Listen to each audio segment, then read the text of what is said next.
gang, FLX Beer Reviews, back with another episode of As the Beer Swirls, StreamYard Edition. Oh, yeah. Smile, you son of a bitch. So this is, I'm Dan. Yeah, Dan, there's a bear on this or something. It's Fat Bear. Oh, it's Fat Bear. We've had that. No. That's Mike, that's a shark. A great white. You are kidding me. Huh. Well, It could be construed as a megalodon. Oh. Because it's got a megabite. Well, I don't know a whole lot about, Western, Southern Hemisphere bipeds. Whatever. Tell me about the beer, Dan. What is this? This is a beer. Comes courtesy of our good friends over at Hop Butcher for the World. This is included in this is included in the beer package for us. So this is Megabite. Looks familiar. It does. Why does it look familiar, Mike? Because I feel like we've had a super version of it, or a gigantic version of it, or a awesome version, or some other version of these. I'm pretty sure it was a super version. Oh, okay. So it was a super version. Gotcha. So this is a Citra and Amarillo-hopped double India Pale Ale coming at 7.5 ABV. And this is canned on 8/9/22. So, we're about a month and a half out. And every week is for sharks. I like that. They're kind of calling out the Discovery Channel. I like Shark Week was pretty crazy this year. Yep. I saw a man almost got eaten in half. Eaten in half. Like, it wasn't just like TV and they're hyping up. No. This could have been turned into, hey, we're sealing this video because there's an ongoing investigation of how we put our people in danger. Like we're legit jeopardy. We had the triple version of this beer. Yeah, and I'm very excited to have this one. So I'm not going to pour all the way because I got to get a nose. Full disclosure, I've had this beer before. Joe shared a can with me a long time ago. Right. So I don't really remember too much off of it. The only reason I know is because it was on the old Untappd, and I was like, oh, I guess I have had it. So okay, whatever. It looks like a Hop Butcher juicy. We are returning to the haziness, the glory that is the haze. That from Hop Butcher. That visualization that you expect from a quality Hop Butcher beer. I mean, not that I am mad at other visuals, but this is just what I'm used to. Oh, and we're back to swirling it up, so it creates like a 45-foot wall of shaving cream. It is. This looks like a regular Hop Butcher beer. You've got that finger's worth of foamy, creamy, good head on there, and a nice, juicy, hazy orange color to the beer. It looks fantastic. Yeah. You got to get a whiff in there or what? No, let's get a whiff. Okay. Ooh. Whoa, hold on. That is that's a nice floral aroma in there. Yeah, I can see that. Floral. Like a floral tropical thing going on. Yeah. It's like you picked that fruit right off the vine, but there's some nice flowers coming out there and the petals are kind of pulling off while you're doing it and they're getting sucked up your nasal cavities. It smells like Flonase.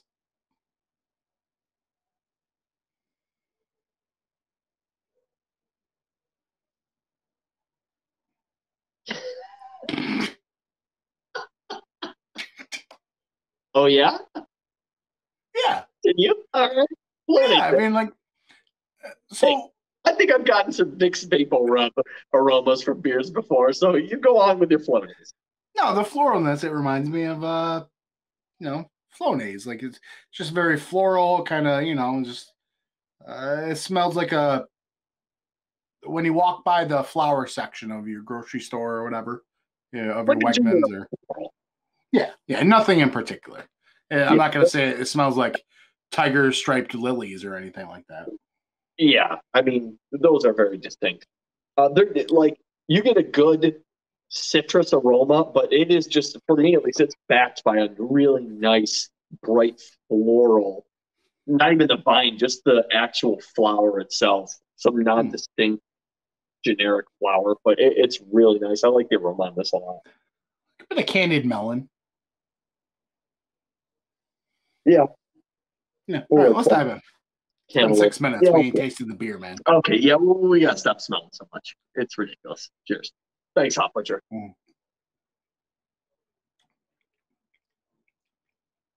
Oh my gosh, it's pillowy soft right off the. Pillowy soft. Oh. Creamy. Dude, bubblegum for days. Oh, yeah. Oh, my goodness. What a great first sip. Oh, wow. It's very sweet.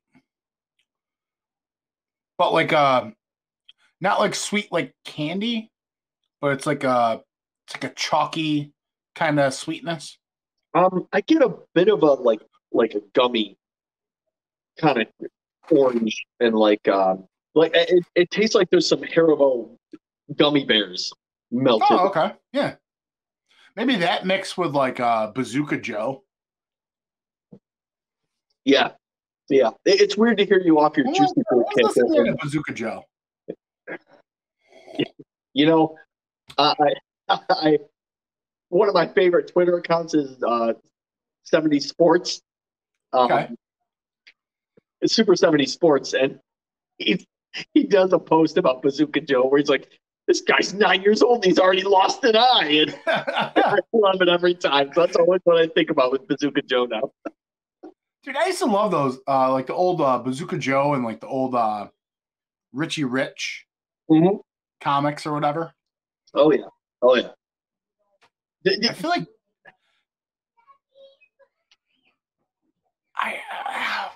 I feel like Bazooka Joe. It's like. Was that Bazooka Joe? It might have been Bazooka Joe. I apologize. No, but Bazooka Joe, the gum's so freaking hard, though. Yeah, you really you it's made like a brick. Yeah. It's like, was it worth it for this comic? And right. you're usually like, yeah, it was. It's good. Yeah. No, this is really good. I feel like we've done a piss poor job of explaining it. I don't think so. I really like your bubblegum aspect. I like the kind of gummy bear citrus to it. It's the floral note is still there on the aroma. There's a hint of it on the palate, but it's sweet, but it's not overly candied sweet. Right. There's enough of a bitterness, like right on the back of the palate, to kind of break all that up with just a hint of carbonation to kind of break up all that creamy, satiny mouthfeel. Do you remember the triple at all? I was trying to roll through it, and I can't remember if I thought that was overly sweet or not. What do you like better? I could, my goldfish memory. I can't remember. Yeah. But I really like this a lot. Mike, I'm going to tell you something. The more I drink this, it gets fruitier and more tropical and more sweet. But the sweetness is subsiding, and it's getting fruitier and juicier. And the more I'm drinking it, I'm like, this is a dang good IPA. I think Bazooka Joe just fell out of the can. What was his friend's name there? I was trying to think of it. Was it Jughead? No, that's Archie. That's what I wanted to say. Why am I confusing Bazooka Joe with Archie? I want to say they're the same person. Were they made by the same company, like the same people? I don't really know. I feel like it was in the same vein, Archie's right? There was Richie Rich, there was Bazooka Joe, there was Archie. Right. Archie, but they're all their own properties, though. Right, but I feel there was someone else too. Some other comic. Oh, geez.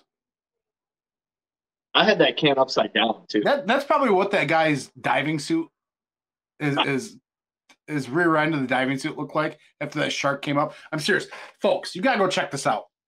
Discovery Channel. They got this guy in like this plexiglass clear thing, and he's mimicking like just floating on top of a seal. So a shark's coming up, right, and it's bumping it. Mimicking a seal, but first to get bitten in half. But like, so it's bumping it with Stout, and he doesn't see what's going on. They're not really communicating with him, like, oh, what's going on? So he's like, oh, what was that? And they're like at the boat, and you hear him yelling, shark, shark. So they got the underwater cam, and this huge shark just disappears, right?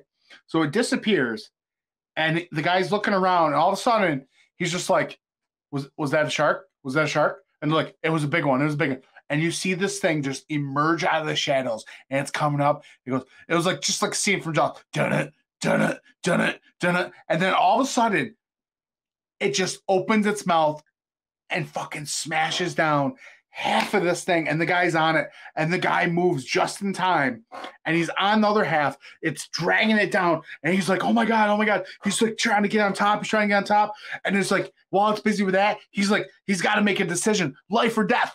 We don't know what to do. So he starts swimming towards the boat, and they're like, just go, go, go. And it was like crazy. It was just insane. And like, I literally felt nervous. I was like, I'm going to watch a murder happen. Like a nature murder. Fucking nature is metal, dude. Respect that shit. Put some respect on the name of that sucker right on the can. It was crazy. I haven't been that exhilarated by a nature show in years. But like, you know what, Mike? We're going to link the clip in the description. We'll see. But if this guy got bit in half or anything like that, like, you don't feel bad for him because you're like, dumbass, you're out there mimicking seals where sharks are. Like, figure it out.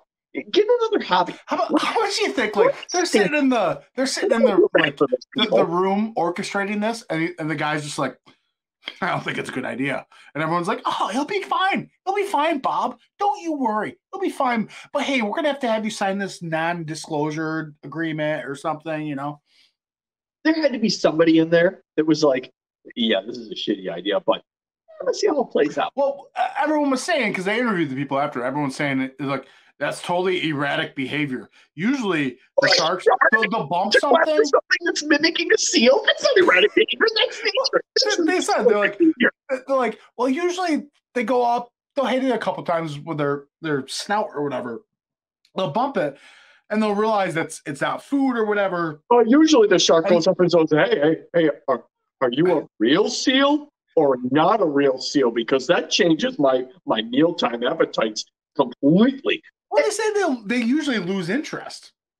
This one is like, yeah, I'm coming back. Yeah, this shark knew what was up. He was like, fuck this. These people who are just, mimicking other water life and getting away with it, I'm going to show them what's up. I'm going to level the playing field.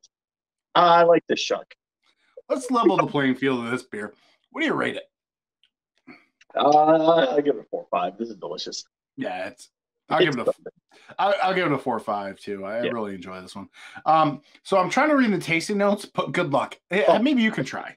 Oh, holy jeez! They made the font gray. Okay. The letters are gray, right? Okay, I got it. Ready? Yeah. It's citrus, but it's lush citrus. Creamy mango. Okay. Ripe stone fruit. Okay, yeah. I'll go with them on this one too. I think their tasting notes are spot on. I think we were maybe a little left in a hairpin curve away from a couple of them, but we're on the right track. Yeah. All right, I got some left. I wonder if I'm gonna get all that. I'm so confused as to why Bazooka Joe wasn't mentioned on the back of this can. It seems odd. Only us idiots would associate a shark-themed IPA with Bazooka Joe, Archie, and Richie Rich. You know what a cool giveaway for us would be? Like, let's say we hit like 500 subscribers or something. If we give away, like, we'll script and I'll draw like our own little Bazooka Joe comic. Well, even better. We can call it Bazooka Joe. Even better. We just like show up at their house and we're just like with a bucket full of Bazooka Joe. We just knock on the door. They answer it. We just dump it on the doorstep and say, and just walk off. They think it's over, but then there's like 45 minutes of us acting out our favorite Bazooka Joe comics. This could be good. I still want to call him Jughead. All right, we gotta go. I blur all the lines between properties. Like, yeah, Jughead's hanging out with Bazooka Joe. Why not? Why not? Disney does it. We can't. I'll give you that. Disney mashes everything up.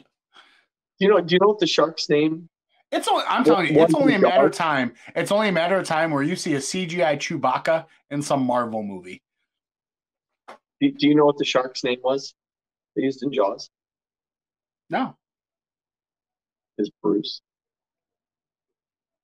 Was it? Thanks for watching, everybody. Cheers.